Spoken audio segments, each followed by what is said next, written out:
On repart les amis, on repart avec pour le coup un entrepreneur qui viendra nous voir régulièrement, Stéphane. Bonjour. Stéphane Van Nuffel qui est avec nous, alors spécialisé dans les investissements. D'ailleurs, il faudra qu'on en parle un jour, Stéphane, parce qu'il y a cette grande idée que je revois sans arrêt. Ça fait 15 ans que je m'intéresse à l'actualité économique, ça fait 15 ans que j'entends ah oui, mais il faut ramener l'épargne. Là, il y a les chiffres du livret A qui sont tombés. Ah oui, mais il faut ramener l'épargne vers la production, etc. Machin. Non, ça ne marche pas, ça ne peut pas marcher, parce que la production, c'est du risque, et que les gens qui épargnent ne veulent pas de risque. Mais bon, c'est le grand débat entre un chef d'entreprise qui, lui, considère avant tout qu'il faut faire de l'investissement et un économiste qui va vous dire que l'épargne et l'investissement, c'est la même chose, alors qu'on sait très bien, quand on fait du placement comme moi, que les Français, ils épargnent par peur et non pas pour préparer un investissement. Donc, si cet investissement, en plus, a une notion de risque, ils ne vont pas aller sortir leur épargne de précaution pour prendre des risques. Stéphane, il y a double effet. Parlons-en là. Alors parlons-en. Tous les trucs qu'on a vus depuis, je disais, ça fait 15 ans, j'ai l'impression. Je me souviens de Jacques Chirac, ce qui nous rajeunit pas, paix à ses cendres, tensant les assureurs parce qu'il fallait absolument flécher, c'est toujours le mot, flécher une partie de l'assurance vie vers l'outil de production, vers l'investissement, vers etc.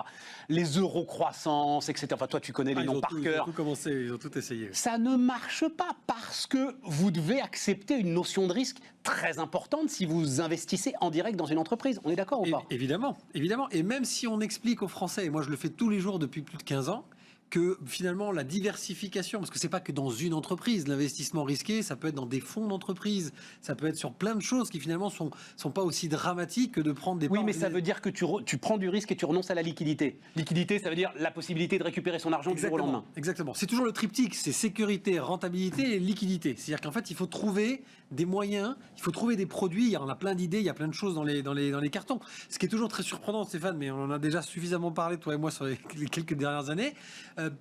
Très peu de fois, les pouvoirs publics ont sollicité finalement les gens qui sont en contact avec les épargnants. Alors je dis pas forcément moi, mais des gens qui sont directement en lien. Bah si, les banquiers et les assureurs quand même. Donc t'as compris, en fait, ils sont pas en lien, parce qu'en fait on fait venir les grands patrons des banquiers et les grands patrons des assureurs. Non, le syndrome patron de PME. Fais venir un directeur d'agence du Crédit Agricole du fin fond de la Dordogne, il va t'expliquer comment un agriculteur du fin fond de la Dordogne veut investir. Tant que tu feras pas ça, et c'est le vrai problème français, parce que c'est jacobin, on va pas revenir là-dessus. Tant que tu feras pas ça, il y a une espèce de dichotomie. C'est pas poujadise de dire qu'il y a une dichotomie entre l'élite et la réalité du terrain. Et moi, je le vois. Surtout qu'en plus, les banquiers étant tous des anciens inspecteurs des finances, les mecs ils se retrouvent ensemble à Bercy. Et puis Stéphane, ils sont câblés. Ils sont câblés pour comprendre de façon très aisée qu'en fait, si on fait ruisseler l'argent dans tel sens, ça va aller dans le bon sens et qu'au final, le risque n'existe pas parce qu'on consolide les emplois, moins de chômage. Mais la grande majorité des Français n'ont pas cette culture économique, cette culture financière. C'est pas de leur faute. C'est qu'en fait, ça n'est pas, on ne l'apprend pas à l'école comme on l'apprend dans les pays anglo-saxons, très clairement. Pourquoi ? Parce qu'en fait, au final, on a notre livret A et notre fonds euro, hein. Donc on n'a pas besoin d'apprendre aux Français à faire de la bourse. T'as vu les derniers chiffres là ? Ça y est, on est au-dessus de 15%. Donc les derniers chiffres que j'ai vus qui sont tombés là sont à 15,9% de taux d'épargne pour les Français. Donc on a beaucoup dit épargne forcée d'ailleurs, due à la baisse de consommation Covid. Ouais. Bon, ce qui est en train de se passer depuis quelques semaines nous montre qu'on n'a pas envie de la lâcher, visiblement, cette épargne forcée. Ouais. Ça peut être quoi le déclencheur pour toi ? J'en sais rien. Moi, ce qui me fait peur en ce moment, c'est qu'on est encore en train de parler de prendre le plan de relance. Alors, des plans de relance keynésiens. Ouais, donc ça. Stéphane, on va revenir sur les sujets sur lesquels on n'est jamais d'accord. Non, mais ça va être un des sujets de la semaine de toute façon, parce que je me demande si c'est pas là pour le coup l'échec de la dépense publique, ce qu'on est en train de vivre. Parce que jamais on en a mis autant. On en reparle. Le problème, c'est qu'il n'y a pas d'audit de cette dépense publique depuis des années. Et je l'ai dit, on en a déjà parlé la dernière fois avant l'été quand je suis venu. Le problème, c'est qu'il faut auditer. C'est-à-dire que quand on injecte de l'argent, quel que soit le moyen, le minimum, c'est quand même de regarder un minimum de résultats. Qu'est-ce qui est bien, qu'est-ce qui est pas bien. L'État n'est pas là pour, lorsqu'il fait des plans de relance, gagner de l'argent lui-même. Je suis pas en train de dire ça. Je dis juste que là, la solution pour freiner l'épargne et pour faire dépenser cette épargne, c'est un énième plan keynésien, néo-keynésien. Ça fait 30 ans ou 40 ans que la France essaie de faire ça, et pour autant, le taux d'épargne des Français ne fait qu'augmenter. Il n'est pas tellement plus élevé que celui d'autres pays européens. Pour autant, ça fonctionne pas. Et c'est pas parce que vous donnez des incitations aux Français qu'ils vont dépenser, que ce soit de la défiscalisation, que ce soit... Non, c'est pas vrai. Même pas une... Parce que, alors, et moi, les solutions, on en parlait, vous avez peut-être réécouté Bruno Grandjean il y a quelques instants. Les solutions les plus simples, genre ce qu'ont fait les Allemands, bonne grosse baisse massive de TVA, affichée comme temporaire, c'est-à-dire en gros les gars, vous avez 6 mois d'effet d'aubaine là, pour refaire le salon, la salle à manger, la totale, profitez-en. On nous dit non, c'est pas une bonne idée. Je lisais encore ce matin Jean Pisani-Ferry, donc qui est un des penseurs qui inspire Emmanuel Macron. Non, c'est pas une bonne idée. Mais d'où c'est pas une bonne idée? Pourquoi c'est pas une bonne idée? D'abord parce que budgétairement ça va se voir. Mais arrête, non, mais plus rien se voit là budgétairement. On est été 2020, là ça va rentrer dans les quelques mois un petit peu sur les premières prémices de l'élection. Mais on s'en fout. Le plan de relance, il est calibré à 150 milliards. C'est pile poil tout ce que rapporte la TVA. Bah, c'est ce que j'allais dire. Donc supprime la TVA pendant 6 mois. Si tu enlèves 3 points de TVA ou 5 points de TVA, c'est-à-dire un quart de la TVA ou la moitié de TVA pendant 6 mois, tu supprimes la TVA pendant 6 mois, ça te coûte 75 milliards. Oui, tu crois pas que tu vas avoir un rebond de consommation là? Je suis d'accord. 20% de moins sur toutes les télés, mais attends, mais ça va être un truc de fou. Ouais, alors oui, d'accord, commerce extérieur, machin, on va nous dire. Oui, mais Stéphane, mais c'est des gens qui bossent. Oui, Stéphane, c'est une réalité. Le problème, c'est que si ce sont que des télés, cite-moi une marque de télé française. Je suis d'accord. Ah ouais, mais je suis d'accord, mais il y a des gens qui les vendent, il y a des magasins, il y a tout l'habillement, mais non, mais à un moment. On a eu tout ce débat sur l'immobilier. L'immobilier est un secteur qui est comment dire, qui est élevé, qui est sous perfusion depuis des années, etc. Mais ça fonctionne quelque part, indirectement. Peut-être que ça coûte très cher, mais on voit que ça continue à fonctionner et que l'immobilier reste quand même une valeur solide en France, à la fois en termes d'emploi, comme à la fois en termes de dynamique économique, parce qu'en fait, il y a beaucoup de sous-traitants, etc. Et qu'en revanche, l'aéronautique ou d'autres secteurs où il y a eu beaucoup d'investissements étatiques il y a très longtemps et qu'on a laissé maintenant avec beaucoup moins d'aide, etc., bah, dès qu'il y a un truc un peu compliqué, elle prend plein fouet. Ouais, mais on va voir là. L'aéronautique, enfin pour le coup, c'est légitime qu'il prenne une grande claque. Nous, en gestion de patrimoine, on a eu une inquiétude. On s'est dit, tiens, c'est peut-être enfin la fin des lois de défiscalisation, parce que l'immobilier, là, avec le Covid, le confinement, il va y avoir une sclérose complète du marché immobilier. Jusqu'à ce qu'un nouveau ministre de Normandie ou d'autres nous sorte une nouvelle loi encore plus dynamique, par exemple la loi Pinel et la loi Malraux, et ça va repartir. Parce qu'en fait, les Français adorent ça. Les Français adorent, c'est rouge, impair et passe. Ils adorent tout mettre, et boum, on envoie, quoi. C'est-à-dire, en fait, ils n'ont pas cette notion. Donc, la TVA, on fonce, etc., ça va durer 6 mois. Mais oui, mais c'est ce dont on a besoin. Oui, mais ce que dit Grandjean aussi, c'est que les impôts de production, etc., il y a un truc peut-être plus long-termiste à réfléchir en donnant plus de marge aux entreprises pour une baisse de prix. Non, je suis d'accord. En plus, le sujet baisse de TVA, c'est aussi le sujet prime à la casse, c'est-à-dire qu'une fois que la TVA remonte, là, pour le coup, tu gèles l'activité pendant... Tu fais ça sur la TIPP du pétrole et les mecs vont mettre ça dans des jerrycans qui vont mettre dans leur machine.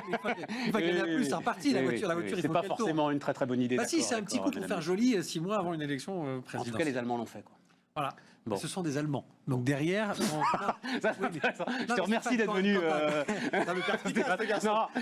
je crois que là, on t'appelle Bismarck. C'est ça. Les mecs, les Allemands ont fait, oui, mais ce sont des Allemands. Vous comprenez, c'est des phrases. Voilà, ça, vous les entendrez pas ailleurs. C'est très important, mais quand tu as des plans financiers, quand tu as des plans sociaux, enfin quand je dis sociaux, des relations sociales entre le patronat et le salariat allemand, que c'est sur une durée longue, etc., etc. Il y a un moment donné, quand il faut que ça se décante et que qu'on aille au bout du truc, ce sont des Allemands. Donc, pour en revenir, alors c'est pas de ce dont on devait parler d'ailleurs, mais on n'a plus le temps.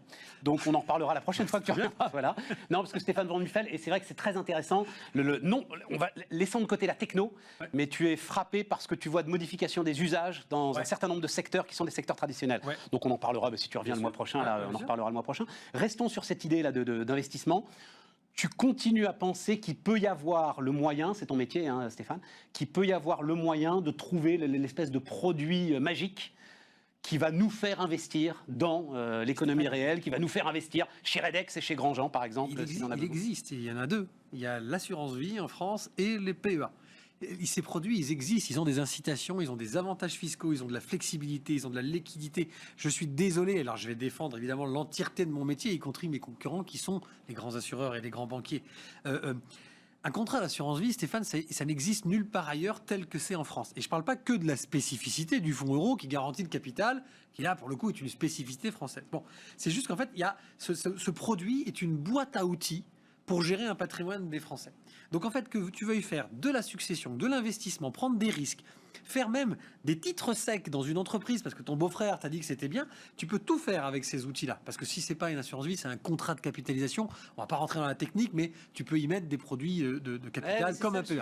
Le sujet, c'est on va pas rentrer dans la technique. C'est la pédagogie qui est importante. C'est-à-dire qu'en fait, comme toujours, à la Jacobine, il y a quelqu'un à Bercy qui dit...